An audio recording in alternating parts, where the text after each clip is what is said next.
comment ça marche les études de médecine en France. Vous savez, vous avez la première année qui est un peu une année sélective, une année décisive. Il y a une réforme qui est en cours, mais au final, ça ne change pas trop la donne parce que même si le numerus clausus en tant que tel, il n'existe plus, il y a quand même une sorte de sélection qui se passe. Et puis une fois que vous avez passé cette première année de médecine, et ben, en fait, vous rentrez dans la deuxième, troisième, quatrième année. Il y a tout ce cursus qu'on appelle en fait l'externat. Donc l'idée, c'est que bah, voilà, quand vous êtes en deuxième, troisième, quatrième année de médecine, en fait, vous êtes externe, vous avez votre formation théorique et vous avez des stages qui vous permettent de passer dans différents services, toutes les spécialités de cette phase de deuxième cycle des études de médecine, donc cette phase d'externat. Et ben, vous avez un autre concours, une autre sélection qui s'opère aujourd'hui en sixième année de médecine. Moi, c'est Pierre-Antoine Quintard. Je suis interne en ophtalmologie en cinquième semestre. Donc, j'ai fait mon externat, mon premier cycle de médecine à Poitiers. Et puis là, pour l'internat, je suis à Nantes. Donc, je circule évidemment entre les différents périphériques puisque on change tous les 6 mois. Donc, on peut changer parmi les hôpitaux périphériques des CHU, des différents CHU français. Pierre-Antoine à nous expliquer un peu bah voilà, l'ophtalmo, Mhm. grosso modo, peut-être en quoi ça consiste pour ceux qui connaissent pas la spécialité. Et ensuite, je te poserai des questions un peu plus orientées. Oui, bien sûr. Alors, l'ophtalmologie, c'est un domaine assez vaste. Alors, c'est sûr que quand on est au collège ou au lycée, on a du mal à se représenter en fait ce que c'est l'ophtalmologie. Donc, c'est tout ce qui concerne les pathologies des yeux et des tissus périoculaires, donc l'orbite, entre autres. Donc c'est très très vaste. Alors évidemment, il y a tous les gens qui viennent pour des lunettes, mais il n'y a pas que ça en fait. Vous connaissez peut-être dans votre famille des gens qui ont un glaucome, des gens qui ont une DMLA. Il y a aussi des pubs à la télé, vous en avez peut-être déjà vu. Pour ceux qui ne sont pas déjà dans le cursus médical, pour les autres, vous en avez sûrement déjà entendu parler. Donc voilà, il y a des pathologies très diverses et variées qui touchent à plein de domaines en fait, des surspécialités, parce que même dans l'ophtalmologie, en fait, il y a beaucoup de domaines hyper spécialisés, que ce soit le glaucome, la rétine, la cornée, qui est la partie à l'avant de l'œil. Donc, il y a beaucoup de choses qui sont très intéressantes, très variées, qui sont la pratique quotidienne. Et c'est une spécialité médico-chirurgicale, parce qu'on oublie souvent, avant, les ophtalmologues étaient soit des médecins ophtalmologues, soit des chirurgiens ophtalmologues. Maintenant, c'est médico-chirurgical. C'est-à-dire qu'on a tous une formation médico-chirurgicale pour faire à la fois de la médecine, des consultations, gérer des hospitalisations, etc., et de la chirurgie, c'est-à-dire qu'on accède au bloc opératoire. C'est par exemple la chirurgie de la cataracte, hein, qui est une des principales chirurgies réalisées en France et dans le monde. Chaque année, en France, il y a quasiment 1 million de chirurgies de cataracte qui sont réalisées, par exemple. Donc voilà, c'est un panel de tout ce qu'on réalise en ophtalmologie.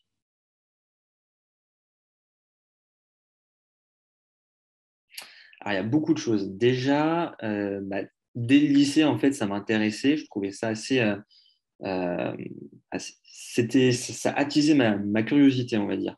C'est quelque chose que je trouve magnifique des yeux. Alors, c'est un peu, un peu à l'eau de rose de dire ça comme ça, mais c'est vrai que c'est magnifique et tous les jours, je m'en rends bien compte. C'est-à-dire que je vois des dizaines et des dizaines de patients chaque jour. Et à chaque fois, on redécouvre un iris, on redécouvre quelque chose de particulier. Et c'est vrai que c'est magnifique. Donc déjà ça, pouvoir travailler tous les jours en se disant que c'est beau ce qu'on voit tout simplement, je trouve que c'est très stimulant. Bah, forcément, pendant les études médicales, ça a conforté mon choix parce que c'est une spécialité qui est très, très variée, hein. Comme je vous l'ai dit, il y a plein de surspécialités, donc c'est très intéressant. Alors, il y en a peut-être qui travaillent pour le l'ECN parmi les participants, mais en fait, ce qu'on voit pour le l'ECN, c'est pas du tout ce qu'il y a dans la pratique. Il y a énormément plus de choses, bon, comme dans toutes les spécialités, hein, ceci dit, mais en ophtalmologie, j'ai vraiment trouvé ça flagrant. Il y a énormément de choses à faire en pratique et à connaître aussi de façon théorique. Donc, je trouvais ça très intéressant, c'est très stimulant. Il y a de quoi faire en termes de recherche. On peut faire des actes médicaux, des actes chirurgicaux. L'activité est très diverse. Ça, on y reviendra plus tard, hein. On peut faire des lasers. On peut faire de la petite chirurgie en salle technique sans forcément être au bloc opératoire. On peut faire des examens complémentaires. On a nos propres imageries. Donc, on n'est pas toujours obligé de passer par les radiologues, fort heureusement. Par exemple, pour les DMLA, les pathologies au niveau de la rétine, on a des sortes de scanners de la rétine qu'on appelle les OCT, qui utilisent juste la lumière pour faire des sortes de coupes anatomiques de la rétine. Donc, c'est vraiment, voilà, c'est magnifique, c'est très technologique. Ça, c'est aussi un point intéressant hein, pour ceux qui sont férus d'informatique, de nouvelles technologies. Il y a beaucoup de choses en ophtalmologie et ça évolue très, très vite. Là, sur les 20 dernières années, il y a beaucoup de machines qui sont apparues. Alors moi, je trouvais ça passionnant parce que j'adore l'informatique et toutes les technologies. Je suis un peu un geek, on va dire. Donc, c'est très, voilà, c'est très intéressant. Il y a pas mal de choses à faire dans le domaine. Bon, et puis ça, c'est donc tout ce qui est voilà, partie théorique et pratique. Pourquoi ça m'intéressait? Mais il y a aussi, on ne va pas se mentir, une partie de confort et de qualité de vie. C'est-à-dire que bien sûr, l'ophtalmologie, pourquoi ça reste une des spécialités les plus prisées? C'est parce qu'on a quand même un très, très grand confort de vie, que ce soit pendant l'internat ou après. Pendant l'internat, bon, on y reviendra plus tard, hein, mais les conditions de travail pendant l'internat, ce n'est pas facile. Bon, voilà, il faut s'accrocher. Et l'ophtalmologie, ça reste une des spécialités où on est quand même le plus épargné. Évidemment, on travaille quand même, on travaille beaucoup, mais on est quand même épargné, c'est-à-dire que on arrive, en tout cas pour la plupart, je pense, à respecter les 50 heures hebdomadaires qui sont demandées dans la loi au niveau européen. Donc voilà, c'est quand même, ça reste une charge de travail. Hein. On n'est pas aux 35 heures, bien sûr. Quand on fait médecine, il ne faut pas s'attendre à faire 35 heures par semaine. Mais voilà, on arrive à vivre à côté, à faire autre chose. Et puis même ultérieurement, hein, dans la vie quotidienne après l'internat, bah, on a plein de possibilités en fait. Alors, je pense qu'on reviendra plus tard sur les perspectives, mais après l'internat, on peut s'installer dans le public, dans le privé. On peut travailler bah, comme on veut, en fait. Si on veut travailler à mi-temps, on peut travailler à mi-temps. Si on veut travailler à temps plein, on travaille à temps plein. On peut faire les horaires qu'on veut. Et puis, on a aussi des rémunérations bah, qui suivent, en fait, que tout médecin devrait avoir. Mais ce n'est pas forcément le cas, malheureusement, à l'heure actuelle. Donc, on a des rémunérations à la hauteur de l'activité, en tout cas en ophtalmologie. Donc, voilà, c'est tous ces critères pris ensemble qui font que, bah, bien sûr, c'est une des spécialités les plus prises à l'heure actuelle. Et moi, je me souviens en particulier d'un bloc opératoire. C'est tout bête, mais c'était un bloc, enfin une chirurgie vitréo-rétinienne, c'est-à-dire qu'on opérait au niveau de la rétine. Et le chirurgien avait mis des sortes de cristaux à l'intérieur de l'œil, un colorant qu'on utilise en pratique voilà, courante. Et j'avais trouvé ça magnifique, en fait.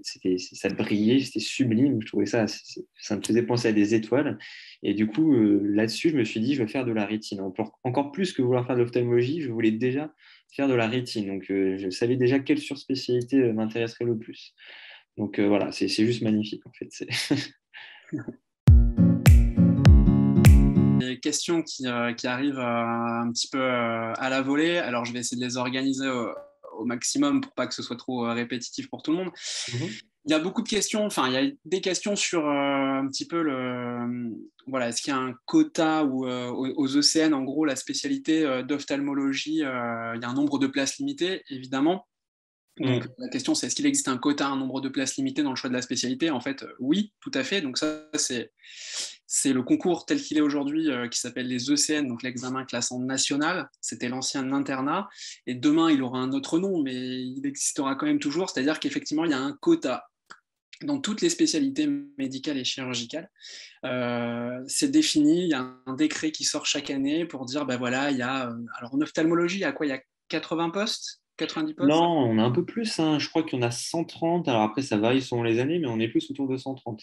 Ok, donc par exemple, pour donner un exemple très concret, en ophtalmologie, bah, il va y avoir 130 postes sur une année pour aujourd'hui environ 8600, Mm. 8700 candidats au concours de l'ECN. Donc effectivement, il y a une sélection qui est quand même assez rude. Hein. Il faut en fait finir bien classé pour avoir le choix de la spécialité, le choix de ta spécialité. Donc voilà.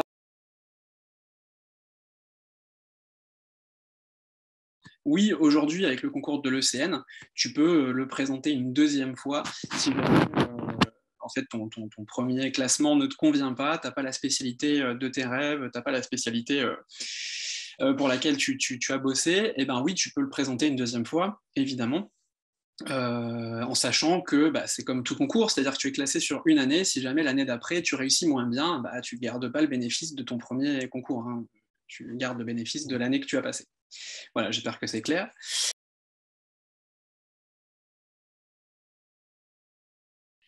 Donc au total, c'est 12 ans. Maintenant, toutes les spécialités chirurgicales, c'est 6 années d'internat. Donc comme on l'a expliqué tout à l'heure, il y a 6 années de premier et deuxième cycle. Donc ça, c'est la première partie des études médicales. Il y a la première année, puis ensuite 5 autres années avant de passer, alors maintenant, le CN, entre guillemets. Donc le DN, c'est en cinquième année, et puis la sixième année est professionnalisante, en tout cas quand la réforme sera vraiment effective à 100%. Donc, mais il y a quand même 6 années de socle commun et ensuite vraiment la spécialité à part entière. Et donc là, la chirurgie, c'est 6 ans. Donc au total, pour l'ophtalmologie, c'est 12 ans, plus ou moins du coup une année d'assistanat. Si ensuite on veut, par exemple, pouvoir faire une carrière universitaire ou si on veut pouvoir s'installer en secteur 2 aussi. Ça, c'est des choses à prendre en compte. Sur est-ce qu'il c'est possible de faire des remplacements durant ton internat et si oui, à partir de quel semestre? Alors, Oui. c'est Mhm. intéressant comme question parce que bon, pour ceux qui sont peut-être un peu plus jeunes, c'est peut-être compliqué à comprendre. Euh, alors, juste pour expliquer rapidement, bon, en fait, quand tu es interne, tu es payé. Hein, tu as un salaire, tu es payé par l'hôpital, tu fais ta formation, mais tu vois des patients, voilà, tu es payé un salaire d'interne, on peut le dire, on va pas se mentir, de toute façon c'est public. Tu as environ la première année 1500 euros, entre 1500 et 1600 euros. Un salaire d'interne, premier semestre, deuxième semestre, donc la première année, c'est 1500, 1600 euros. Si tu fais des gardes, bah forcément tu vas avoir un salaire un peu plus important. Et il y a également éventuellement la possibilité de faire des remplacements. Donc tu peux nous en parler peut-être un petit peu, Ouais. Pierre-Antoine? Bah, il y a la possibilité de faire des remplaçants, en effet. Alors, maintenant, dans toutes les spécialités, c'est possible, si je dis pas de bêtises, les quelques spécialités qui ont été créées assez récemment, enfin, les remplacements ont été autorisés récemment par une loi, je crois. Donc, mais globalement, oui, en ophtalmologie, c'est possible. C'est possible à partir du cinquième semestre révolu, c'est-à-dire à partir du sixième semestre. Euh, et puis, bah, ça permet en effet de mettre du beurre dans les épinards pour ceux que ça intéresse. Et puis surtout, c'est un premier aperçu de l'activité libérale, en fait, parce que c'est dans le privé qu'on fait ces remplacements. Mais oui, oui, c'est tout à fait possible. Parfois en soirée, parfois le samedi ou le week-end, parfois des jours en semaine. Voilà, ça dépend, mais c'est possible.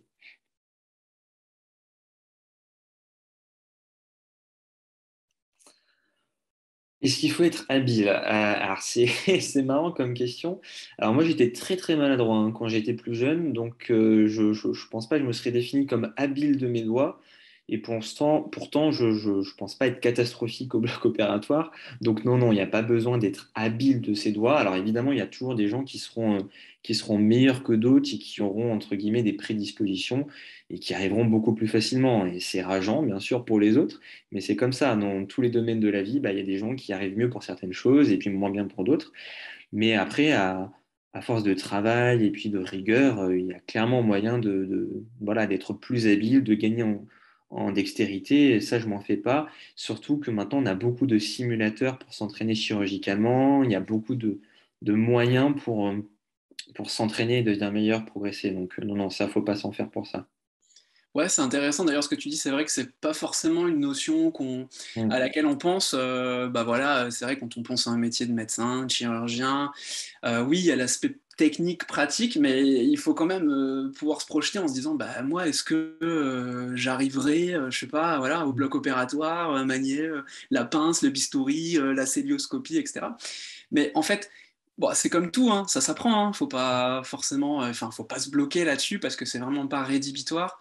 Ça s'apprend, quoi. Tout le monde, tous les gens qui sont passés par là ont eu une phase d'apprentissage, une courbe d'apprentissage, des moments forcément où tu doutes, des moments forcément où tu te dis, est-ce que c'est vraiment fait pour moi? Je pense que cette phase-là, tout Mm. le monde passe par là à un moment parce qu'on peut pas avoir que des réussites. Hein. Bah, on est quand même dans des études qui sont hyper sélectives, mais à un moment, bah, on est confronté à l'humain, on est confronté à l'échec.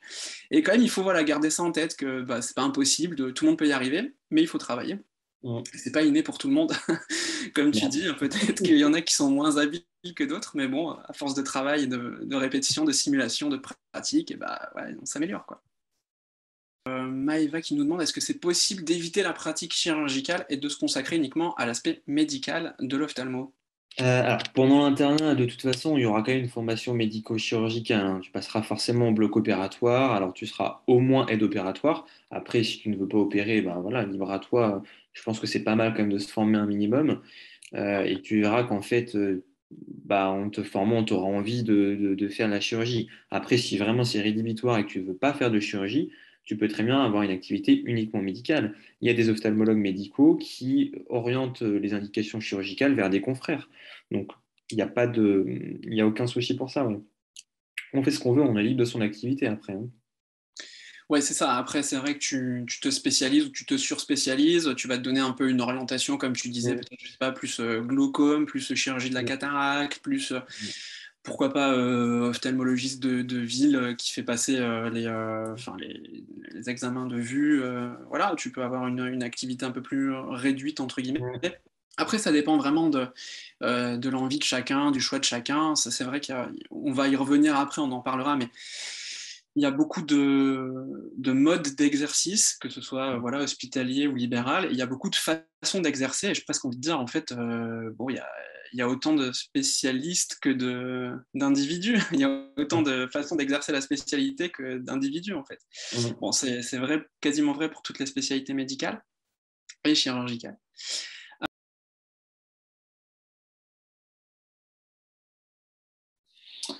Oui, alors, ça dépend ce qu'on appelle par surspécialité. Il y a des sortes d'options qu'on peut passer, et puis des formations spécialisées transversales, les FST, qui sont des formations en fait transversales à plusieurs spécialités, notamment l'orbitopalpébral. Donc, c'est une formation vraiment spécifique, en plus de l'ophtalmologie, qu'on fait en parallèle, qui permet de se spécialiser en l'occurrence dans tout ce qui est chirurgie orbitopalpébrale, conjointement avec les chirurgiens maxillofaciaux, entre autres. Après, on a des options qu'on peut prendre plus précocement également avec, par exemple, la chirurgie ophtalmopédiatrique et tout ce qui est strabologie. Donc, le strabisme, c'est quand on a une déviation des globes oculaires, pour faire simple. Donc voilà, ça c'est des choses qu'on peut choisir spécifiquement, une option et un diplôme particulier. Et après, globalement, on va aussi avoir une surspécialisation entre guillemets naturelle au cours de l'internat, c'est-à-dire qu'en fin d'internat, on va avoir plus d'affinité avec une surspécialité, aussi en fonction des postes disponibles, hein, en fonction des adéquations possibles. Et on ne peut pas pratiquer toutes les chirurgies, évidemment. En tout cas, en ophtalmologie, ça ne se passe pas comme ça parce que c'est trop compliqué de savoir maîtriser toutes les chirurgies et qu'une chirurgie qu'on fait bien, c'est une chirurgie qu'on fait souvent. Donc, on va se surspécialiser naturellement, par exemple en glaucome ou alors en rétine, où il y a aussi des ophtalmologues voilà, généralistes, mais qui font en général quand même de la chirurgie de cataracte, parce que ça, c'est une chirurgie qui est quand même relativement commune à toutes les spécialités, surspécialités. On en a aussi qui feront plutôt de l'orbitopalpébral, comme je l'ai dit. Il y en a qui feront surtout la chirurgie réfractive ou tout ce qui touche à la cornée ou au segment antérieur. Voilà, c'est très varié, donc il y a plein de possibilités quand même. Hein. Ok. Je vais prendre une autre question. Alors, peut-être pour nos amis un peu plus jeunes, on va dire, les lycéens, ceux qui sont de première année de médecine. J'ai une question de Jade. Elle demande au lycée quel niveau il faut avoir. Et après, quel est le rythme de travail lors des études d'ophtalmologie? Bon, déjà, pour répondre à la première question, au lycée, qu'est-ce que tu peux dire? C'est pas C'est facile. pas facile, hein. Bon, c'est pas spécifique à l'ophtalmologie. Hein. Le niveau qu'il faut avoir au lycée, c'est le niveau qu'il faut pour avoir en médecine, en fait. Et puis, de façon générale, alors, bon, il y a souvent des statistiques qui sont faites, c'est-à-dire qu'il y a plus de mentions très bien qui réussiront en médecine que de mentions bien, mais moi j'ai vu beaucoup de gens qui n'avaient même pas de mention et qui ont réussi en primant en médecine, et des gens qui avaient une mention très bien et qui n'ont pas travaillé en première année et qui au final ont redoublé, voire ne sont pas passés en deuxième année. Donc au final, c'est difficile de répondre à cette question. Ça dépend aussi de, entre guillemets, la réserve que vous avez sous le pied, c'est-à-dire que si en terminale, vous ne travaillez pas beaucoup et que vous y arrivez avec une bonne moyenne sans beaucoup travailler, bah, si ça se trouve, vous y arriverez très bien. Si vous avez déjà trouvé une méthode de travail qui vous convient, bah, c'est sûr, ça sera plus facile pour la suite. Donc, c'est difficile de donner une réponse absolue. Globalement, il faut quand même avoir des bases, c'est sûr. Je pense en sciences, voilà, notamment en SVT, enfin, ça me semble compliqué d'aborder la médecine sans ça, quoique il y en a qui y arrivent très bien, mais voilà, ça c'est mon avis personnel. Yes. Et après, alors, pendant les études de médecine, on va dire, bon, allez, pendant l'internat, est-ce que tu as une charge un peu de travail personnel importante à fournir en tant qu'interne ou Comment ça se passe au final au niveau de ta Alors, bon, formation un peu plus théorique? il y a du travail, c'est sûr. Bon, globalement, on apprend beaucoup avec la pratique, hein, comme dans toutes les spécialités d'ailleurs. Et après, bah, le travail personnel, on a des cours qui sont organisés régulièrement, nous, dans notre ville en tout cas. Donc, on a des cours en visioconférence. En général, on a un cours par semaine, le soir, en visioconférence de 2 heures. Donc, voilà, c'est pas mal. Enfin, c'est assez intéressant. On peut voir des rediffusions si jamais on n'est pas disponible à ce moment-là. Puis après, bah, c'est du travail personnel. Donc, ça dépend de ta motivation. Globalement, en avançant dans l'internat, on a aussi envie de progresser quand même. Donc, voilà, on est quand même beaucoup à travailler de notre côté. Il y a beaucoup de sources, beaucoup de bouquins. C'est difficile de donner un chiffre. Il y a des semaines où je travaillerai un ou deux soirs. Voilà, je peux travailler plusieurs heures. Et puis, il y a des semaines où je ne ferai rien parce que j'ai pas envie, que j'ai envie de faire autre chose ou que je suis en vacances. Voilà, donc, bon, il y a pas de, j'ai pas une charge de travail immense à côté de l'internat. Bon, il y a aussi un mémoire, enfin, au moins le travail de thèse à réaliser avant la fin de l'internat, plus ou moins un mémoire. Pour nous, c'est obligatoire, en tout cas à Nantes. Mais voilà, un travail de mémoire et un travail de thèse qui demande un peu de travail à côté. Ça, il faut en tenir compte, sachant qu'on a normalement dans la loi des temps universitaires qui sont prévus pour, c'est-à-dire 2 demi-journées par semaine, une demi-journée où on doit avoir des cours qui sont organisés par les enseignants et une demi-journée où on a notre propre travail personnel, que ce soit pour le mémoire, la thèse ou pour travailler à côté. Et ça, ces 2 demi-journées qui sont censées être banalisées sur la semaine, et ben, c'est voilà, du travail personnel, donc, que tu peux ne pas faire le soir ou le week-end, si c'est respecté. Ben oui, et tu disais tout à l'heure, voilà, l'ophtalmologie, finalement, c'est aussi une spécialité où tu as une qualité de vie, entre guillemets, en tant qu'interne, qui est pas, pas, pas négligeable. Mm. Bah, alors concrètement, je sais pas, tu fais combien de gardes par semaine en moyenne Alors, derrière l'ophtalmologie, c'est plutôt des astreintes que des gardes. Après, ça dépend des centres, c'est-à-dire qu'il y a des centres périphériques où, au début, en tout cas, on peut faire des gardes de chirurgie générale et pas particulièrement des gardes d'ophtalmologie. Mais ici, au CHU, en tout cas, les astreintes en ophtalmologie, sur le semestre, je crois qu'on avait chacun 2 ou 3 week-ends d'astreinte. Donc, c'est un week-end entier, hein, mais c'est des astreintes. Donc, on n'est pas obligé de se déplacer à chaque appel et on n'est pas tout le temps à l'hôpital. Et puis, en termes d'astreinte de semaine, je crois que c'est 12 ou 13 à peu près. Donc, voilà, c'est pas excessif, hein. On n'a même pas forcément une par semaine, hein. Donc, Et c'est alors, quand même très ouais. confortable. Et tu pourrais quantifier un peu ton volume horaire sur une semaine? Tu as une idée de combien tu travailles? Sur une semaine, c'est difficile à dire. Bon, globalement, on respecte les 50 heures hebdomadaires, quoi, à peu près. Ok. Ce qui n'est pas le cas de tous les internats, hein. Franchement, il y a des internats, on peut faire beaucoup plus, quoi. On peut faire beaucoup, beaucoup plus. Si on parle un peu des différents modes d'exercice, donc exercice libéral, exercice hospitalier, c'est Hmm. quoi un peu les opportunités que tu as en ophtalmo? Bah, c'est pareil, c'est très varié. Alors, il y a l'exercice hospitalier, que ce soit dans les centres hospitaliers périphériques ou alors dans les CHU. Donc là, on peut avoir une carrière universitaire, hein. On peut très bien être PUPH si ça intéresse, ou MCU. Voilà, il y a plein de possibilités pour pouvoir ensuite donner des cours à la faculté, pour pouvoir faire de la recherche. Et puis à côté de ça, on a aussi tout ce qui est en libéral. Ça peut être donc dans le cabinet en ville, mais aussi dans des cliniques privées si on veut opérer. Voilà. Donc ça sera des cliniques. Il y en a aussi qui font une activité mixte, c'est-à-dire qu'ils vont être dans le privé, dans les cabinets en libéral, voire dans les cliniques privées, et puis venir une journée en consultation à l'hôpital public, parce qu'il y a certaines activités, certains types de consultations qu'on trouvera plus dans le public que dans le privé, par exemple. Il y a des inflammations de l'œil qu'on appelle des uvéites. Ça, c'est des consultations assez spécialisées qu'on trouvera plus facilement à l'hôpital public que dans le privé. Donc voilà, on peut très bien avoir une activité mixte, on peut concilier les deux. Yes.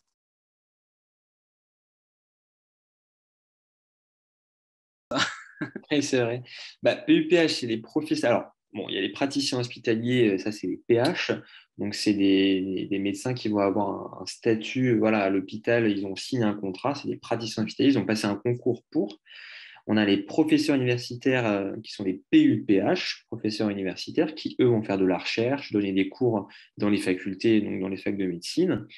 Et puis, on a les MCU qui sont là des maîtres de conférences universitaires. Donc, c'est un peu un statut voilà, entre deux, on va dire. Euh, il y a souvent, alors, on voit souvent des MCU qui en fait vont passer le concours pour être professeur universitaire, hein. Donc c'est un statut voilà, un peu entre deux. Pour des spécificités plus précises, je t'avoue que je ne pourrais pas t'éclairer plus, mais globalement, c'est des statuts universitaires qui permettent de donner des cours, des conférences, voilà, de faire de la recherche, des choses comme ça. Yes. Oui, pour faire un peu simple quand même pour les gens qui nous suivent, qui sont peut-être un peu plus jeunes, effectivement, bah, soit tu bosses en libéral, tu as un exercice vraiment libéral, donc avec l'ophtalmo de ville un peu qu'on connaît, et puis après tu as tous les exercices, parce qu'il y en a beaucoup, beaucoup, hospitaliers, où bah, tu peux travailler en tant que médecin à l'hôpital, praticien hospitalier. Et puis après, en fait, tu as même des statuts où tu fais de l'hôpital, de l'hospitalier, et aussi de l'enseignement universitaire. C'est ça qu'on appelle en fait le U. Dans MCU, c'est universitaire. Dans PU, c'est universitaire. Donc là, tu fais ton travail à l'hôpital et puis des cours de la recherche, etc., etc. Donc c'est vrai que c'est pas forcément évident pour tout le monde à comprendre. Mais... Ah ouais, alors au lycée, il y a de l'optique, c'est difficile. Est-ce qu'on va s'en servir pour être ophtalmo? Alors, déjà, on va s'en servir pour les études de médecine, parce qu'en Ah première oui. année, on refait de l'optique. Mais globalement, alors, il faut avoir des bases d'optique, hein, c'est sûr, mais on n'a pas besoin d'être un féru de physique et d'optique pour pouvoir réaliser l'ophtalmologie en pratique. C'est toujours mieux de comprendre ce qu'on fait, bien sûr, mais sans forcément avoir besoin d'un doctorat de physique, quoi. Donc, non, non, pas de panique à ce niveau-là. Ok. Pour toi, ça se passe comment en fait? Tu peux nous dire un Ah. peu? C'est ce qui Il est n'y en bien, a jamais qui se ressemblent. voilà, c'est ça.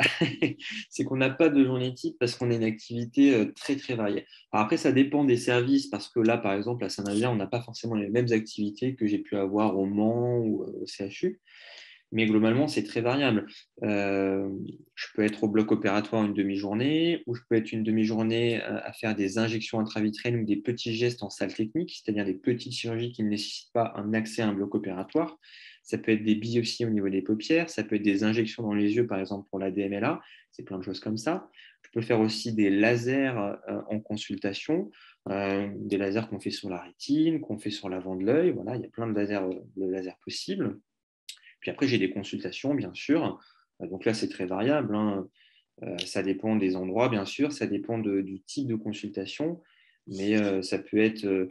Donc oui, ça, c'est un point sur lequel je n'ai pas trop insisté non plus, d'ailleurs. Mais on fait très rapidement des consultations seules en ophtalmologie pendant l'internat. C'est aussi intéressant, je trouve, de gagner vite en autonomie, même si on peut toujours être aidé à côté, hein. Il y a toujours des gens pour nous aider, mais on gagne vite en autonomie. Donc moi, je fais des consultations seules. Je vois, bon, voilà, en ce moment, je vois 10-12 patients par demi-journée. Il y a des endroits où j'en voyais plutôt 15-20.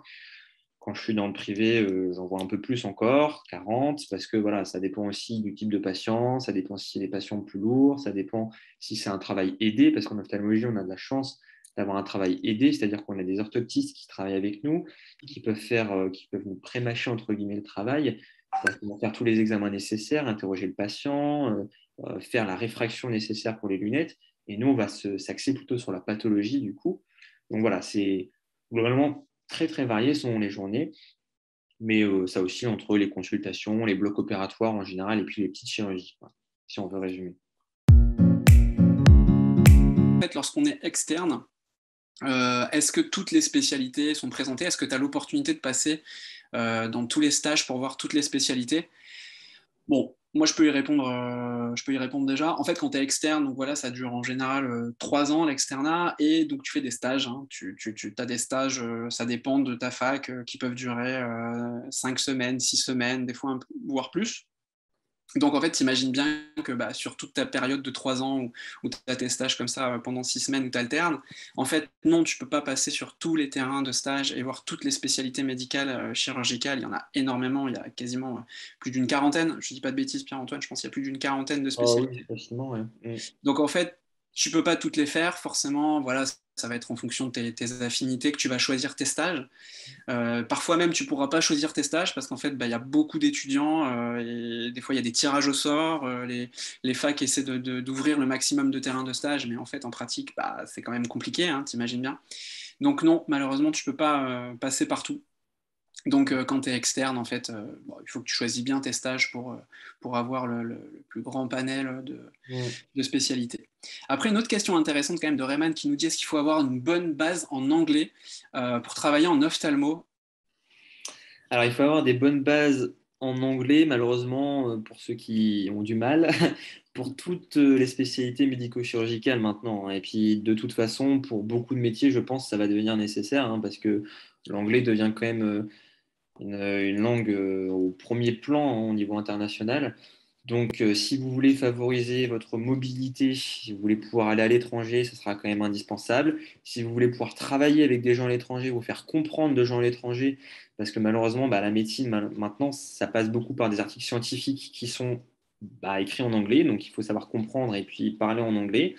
Oui, il faut avoir des bases, et puis pour éviter de passer pour quelqu'un de ridicule en consultation, ça peut être pas mal aussi. J'en ai fait l'expérience récemment. Moi, par exemple, à Saint-Nazaire, il y a beaucoup de gens qui travaillent sur les chantiers de l'Atlantique. Et du coup, ils ne parlent pas tous français. Il y en a qui parlent anglais. Donc, il faut savoir se débrouiller un petit peu pour leur expliquer comment mettre les traitements et ce qui va se passer. Sinon, c'est plus difficile, en effet. Ouais, bah c'est vrai, hein. Pour le coup, on peut avoir des patients qui sont étrangers, des patients qui parlent pas bien français, donc bah tu vas essayer spontanément de faire ton interrogatoire en anglais, de comprendre c'est quoi le problème en anglais. Franchement, c'est pas toujours évident. Et puis bah comme tu le dis, à l'internat, il y a une épreuve de l'internat qui est une lecture d'articles et les articles sont en anglais, donc bon, l'anglais, c'est quasi indispensable. Et puis, pour la formation continue, pour les articles, pour les recommandations, pour les congrès, les sociétés scientifiques, tu es quand même un peu obligé, au minimum, de maîtriser, on va dire, l'anglais scientifique. Soyez pas effrayés, franchement, voilà, si vous êtes nul en anglais, c'est pas rédhibitoire non plus, Non. mais c'est quand même Et puis, un plus. si vous choisissez bien votre spécialité et que vous faites ophtalmologie, vous aurez le temps de regarder des séries ou des films en voix sous-titrée, donc il n'y a pas de souci. C'est clair, tu vas te faire toutes les séries Netflix, allez, Casa del Papel en anglais. Non, mais effectivement, c'est quand même important, c'est une question intéressante et c'est quand même important, voilà, de savoir que ouais, l'anglais, il faut pas le négliger. Alors, je regarde un petit peu les autres questions. On échange comme ça, on continue un petit peu ensemble sur ce mode-là, c'est très bien. Je vous dis à ceux qui sont encore présents, n'hésitez pas à poser vos questions. On est encore avec vous, je pense, une petite dizaine de minutes pour répondre à ce qui passe. Ouais, une question de Mélodie qui dit est-ce qu'on continue à étudier la médecine en général une fois qu'on est dans sa spécialité? Alors, euh, oui et non. Disons qu'on ne travaille pas comme on a travaillé pendant l'externat, c'est-à-dire qu'on ne voit pas toutes les spécialités. Moi, je ne travaille plus de la cardiologie, par exemple. Après, donc ça, c'est un point qui peut en rebuter certains. C'est-à-dire que quand on se lance dans l'ophtalmologie, eh ben, on va plus faire de la médecine générale, on va plus toucher, entre guillemets, à tout. Donc ça, il faut s'y attendre, hein. C'est sûr qu'on ne fera pas autant de cardiologie ou de dermatologie que, par exemple, un médecin généraliste. Ça, c'est un des attraits d'ailleurs de la médecine générale, c'est qu'on touche un petit peu à tout. Après, c'est aussi un inconvénient, c'est qu'il faut s'y connaître un peu dans tout. Euh, donc non, mais après, c'est quand même transversal comme spécialité. Donc moi, je travaille beaucoup avec des endocrinologues. Par exemple, le diabète, ça peut toucher l'œil. On a des adénomes ou des anomalies au niveau cérébral qui peuvent entraîner un retentissement sur les voies visuelles. Je travaille beaucoup avec les neurologues pour les mêmes raisons, hein, des anomalies cérébrales, des inflammations au niveau des nerfs optiques. Voilà, ce genre de choses. Je travaille avec les dermatologues parce que la dermatite atopique, donc l'eczéma, ça peut donner des atteintes au niveau des paupières, au niveau des yeux. Voilà, donc on travaille conjointement avec beaucoup de spécialités. Donc en soi, c'est pas dérangeant, je trouve. On a quand même beaucoup de choses. Ça nous permet de revoir et de connaître des choses sur beaucoup de pathologies, ce qui est assez intéressant. Ouais. Puis il y a la formation médicale continue qui fait que tu es obligé Ok. quand même de toujours te former, sinon Mm. en médecine ça va tellement vite maintenant que De toute tu es façon, obligé. on est obligé d'avoir des bases pour comprendre ce qu'on fait. Si on nous adresse un patient avec une certaine pathologie, il faut savoir ce qu'on cherche, donc il faut savoir ce qui se passe dans cette pathologie. Voilà, on a quand même des connaissances générales, mais c'est sûr qu'on travaille à moins. La cardiologie, par exemple, je reviens dessus, mais je suis moins bon en cardiologie que je n'ai été. C'est clair que après ça s'oublie malheureusement, hein. Quand on pratique plus, ça s'oublie. Allez, quelques questions d'externe, je vois qui passent un peu. pendant l'internat, quels sont les stages hors ophtalmologie où tu peux passer? Pendant l'internat, alors ça dépend aussi des centres hospitaliers, des CHU où on exerce. Mais globalement, les principaux stages où on peut passer, c'est tout ce qui concerne la tête et le cou. Donc, on aura la neurochirurgie, on aura l'ORL, on aura la chirurgie maxillofaciale. Et puis après, ça dépend des centres. Par exemple, à Nantes, on peut passer dans un centre d'investigation clinique, donc un centre de recherche, quoi. On peut passer dans certains centres en anapath, Olivier, justement. On peut passer, voilà, ça dépend vraiment des centres et puis ça dépend aussi des demandes en fait des internes. C'est-à-dire que si on a une demande très spécifique, qu'il y a quelque chose qui nous intéresse vraiment, qu'on peut appliquer en ophtalmologie, voilà, un lien fort, on peut très bien passer dans un autre stage. La médecine interne aussi, on peut y passer. Voilà, ça dépend beaucoup des centres. Ouais, une question qui se recoupe un petit peu aussi, est-ce que tu dois faire des semestres ailleurs qu'en ophtalmo? Est-ce que c'est obligatoire? Alors, normalement, les stages enfin, hors filière, parce qu'on appelle ça des hors filières, ce n'est plus censé être obligatoire. Après, par la force des choses, par exemple à Nantes, je sais qu'on n'a pas assez de place pour tous passer en ophtalmologie chaque semestre. Donc, on passe tous une fois dans un stage hors ophtalmologie.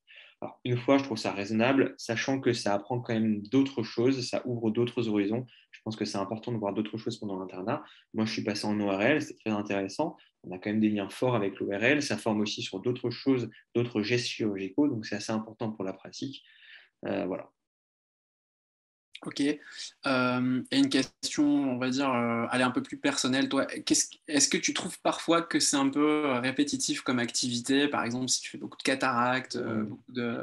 Alors, non, honnêtement, je trouve pas ça répétitif. Alors, c'est sûr que quand on... Alors, il y a des demi-journées, par exemple, de blocs de cataracte où on va faire plus d'une dizaine de chirurgies de cataracte. C'est sûr qu'à la fin, on est rincé, c'est très fatigant. Et à la fin, bon, voilà, on commence un petit peu à en avoir marre. Mais c'est ça aussi l'intérêt, c'est qu'il faut savoir rester concentré parce qu'à chaque fois, c'est un patient différent. Et que voilà, il faut rester au même degré de concentration. C'est ça qui est fatigant. Donc, non, à chaque fois, c'est un patient, une cataracte qui est différente. À chaque fois, on peut avoir des surprises, il peut se passer quelque chose de différent, ça peut réagir différemment. Bon, pour ceux qui sont dans les études un peu plus, voilà, à l'externat par exemple, vous savez que pour la cataracte, c'est dans une capsule. Et la capsule, elle peut réagir différemment selon les patients. Voilà, il y a plein de choses à prendre en compte. Donc, il faut savoir s'adapter aussi à chaque fois. Et donc, non, c'est pas redondant dans ce sens-là. Hmm. Même les consultations, on peut souvent avoir des surprises. Ok.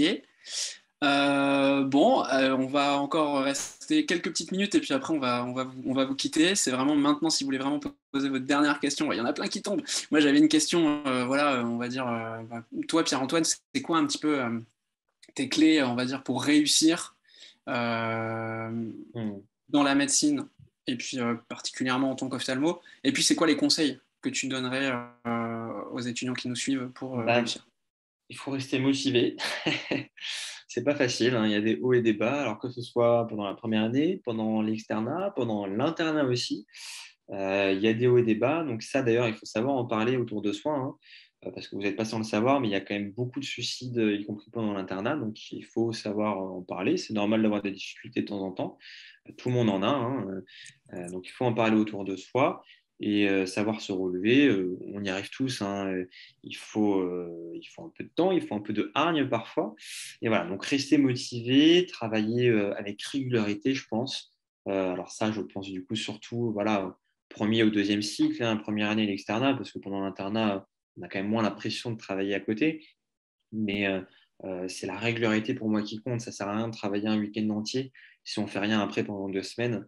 Vraiment, c'est travailler régulièrement, réviser régulièrement qui est important, s'entraîner régulièrement et puis trouver sa méthode de travail. Je ne peux pas vous donner une méthode qui soit parfaite parce que chacun a sa propre méthode. Et donc, il faut que vous trouviez la vôtre. Yes.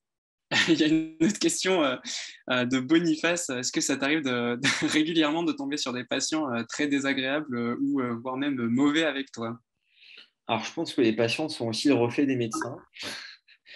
Donc, sans vouloir me jeter des fleurs, non, j'ai rarement eu de problème avec des patients. Après, il y a certains médecins qui ont plus de problèmes avec leurs patients, peut-être parce qu'ils sont aussi plus désagréables. Donc voilà, non, globalement, c'est quand même pas fréquent, c'est pas pas fréquent qu'il y ait des patients vraiment désagréables. Il y en a qui râlent un petit peu. Et quand on leur explique, par exemple, quand on leur explique pourquoi on a du retard, parce que oui, ça peut arriver, en ophtalmologie, vous avez déjà sûrement eu des consultations avec du retard. Quand on leur explique qu'on a dû gérer des urgences et que malheureusement on n'a pas pu faire autrement, bah, ils comprennent. Donc ils arrêtent de râler. Si on leur explique bien les choses, qu'on les informe bien, en général, il n'y a pas de raison pour que les patients s'énervent ou voilà. Ok, bah ouais, globalement, quand on fait un métier en contact avec l'humain, forcément, tu peux Le avoir relationnel compte, forcément. ouais, des relations qui sont plus ou moins difficiles à gérer. Enfin, c'est normal, ça, c'est les questions que tout le monde se pose. Et puis, bah, vous verrez, hein, si vous êtes externe, là, bah, vous pouvez y être confronté tous les jours. Si vous êtes un peu plus jeune, mais vous êtes dans les études médicales, Mm. vous allez forcément être confronté à ça. Voilà, faut garder la tête sur les épaules. Des fois, savoir aussi en discuter avec ses collègues, mais des fois, il y a des relations qui sont un peu plus difficiles et des patients qui peuvent parfois être un peu plus durs à gérer. C'est tout à fait normal. Mm. Bah écoute, Pierre-Antoine, on a fait quand même un bon tour, hein. On a parlé de beaucoup de choses sur l'ophtalmo, et puis même sur la médecine en général. Euh, Ceux qui nous suivent, si vous avez plus de questions, je pense que eh ben, on va pouvoir tranquillement clôturer ce live ce soir. J'espère en tout cas que ça vous aura plu. Pierre-Antoine, je te remercie vraiment d'avoir fait partie enfin, d'avoir accepté notre invitation et puis d'avoir discuté de l'ophtalmologie. Bah, j'étais ravi. J'espère J'espère pour les autres, ah bah super, il y a des merci qui tombent et tout, ça fait plaisir. Merci Valentine. J'espère vous revoir sur d'autres sessions. N'hésitez pas, là, c'est la première qu'on organise, mais très régulièrement, on va revenir dans 2 semaines pour aborder la médecine interne dans 2 semaines. Et puis après, il y a tout le programme qui est disponible. On parlera médecine générale, anesthésia, de la chirurgie. Donc franchement, vous n'hésitez pas à revenir, vous êtes les bienvenus. Même parlez-en à vos collègues, partagez l'événement sur les réseaux sociaux, sur Facebook, sur Twitter, partout où on est, quoi. Et likez nos publications, nos pages et tout ça. Pierre-Antoine, je te laisse le mot de la fin. Bah, j'espère qu'on aura éveillé des vocations. C'est clair, j'espère qu'on aura répondu à des questions et qu'on aura réveillé aussi beaucoup de vocations.